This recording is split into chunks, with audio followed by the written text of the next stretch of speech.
শনিবার ভোরে বিশ্বকাপের প্রথম ম্যাচে শ্রীলঙ্কার বিপক্ষে মাঠে নামবে টাইগাররা। মার্কিন যুক্তরাষ্ট্রের ডালাসের প্রেইরি ক্রিকেট গ্রাউন্ডে ম্যাচটি অনুষ্ঠিত হবে। সেখান থেকে আমাদের সঙ্গে যোগ দিচ্ছেন বিশেষ প্রতিনিধি সাইদুর রহমান শামীম। আমি দাঁড়িয়ে আছি টি-20 বিশ্বকাপ ভেন্যুর ডালাসের একমাত্র venue grand prairie cricket complex মাঠে। এখানেই বাংলাদেশ তাদের প্রথম ম্যাচ শ্রীলঙ্কার বিরুদ্ধে খেলে আগামী শনিবার বাংলাদেশ সময় তাদের বিশ্বকাপ অভিযান শুরু করবে। তবে এই মাঠ এবং এই কন্ডিশন বাংলাদেশের জন্য মোটেই অপরিচিত নয়। বাংলাদেশ দল প্রায় গত 3 সপ্তাহ ধরে এখানে যুক্তরাষ্ট্রের সাথে 3 ম্যাচের সিরিজ খেলেছে, প্র্যাকটিস করেছে। সুতরাং এই উইকেট এবং এই কন্ডিশন নিয়ে বাংলাদেশ তুলনামূলকভাবে শ্রীলঙ্কার চেয়ে অনেক এগিয়ে।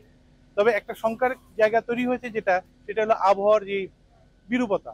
ভোর রাতে প্রচুর বৃষ্টি হয়েছে, বজ্রপাত বৃষ্টি আপনারা দেখতে পাচ্ছেন। মাঠের অবস্থা খুব সুবিধার নয়। এই ম্যাচ কতটা হতে পারে এই নিয়ে একটি সংশয় তৈরি হলেও হতে পারে। আগামী 2-3 দিন হয়তো বৃষ্টি হলে এই ম্যাচটি হয়তো একটা অনিশ্চয়তার দিকে চলে যেতে পারে। পেসার তাসকিন আহমেদ হয়তো ইনজুরি কাটিয়ে সুস্থ হয়ে তিনি হয়তো প্রথম ম্যাচটি শ্রীলঙ্কার সাথে খেলবেন। কিন্তু আরেক পেসার যে দুরন্ত ফর্মে ছিলেন, বাঁহাতি পেসার শরীফুল, তিনি কিন্তু ভারতের সাথে সর্বশেষ যে ম্যাচটি ছিল সেই ম্যাচে ইনজিওর্ড হয়েছেন এবং তার হাতে বেশ গুরুতর ইনজুরি। প্রথম ম্যাচ তো খেলতে পারবেন বলে মনেই হচ্ছে না।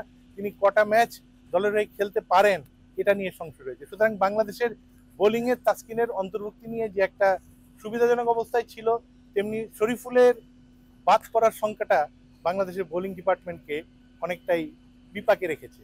আর তার বাইরেও যেটি বড় সমস্যা, বাংলাদেশের ব্যাটিং সমস্যা।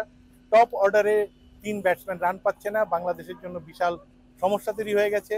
এখানে বাংলাদেশ যে ব্যাটিংটা করছে তাতে হতাশ, দর্শকরা হতাশ। ব্যাটিং নিয়ে একটা সংশয় তৈরি হয়েছে, ব্যাটিংয়ের দুর্বলতা প্রকট হয়েছে।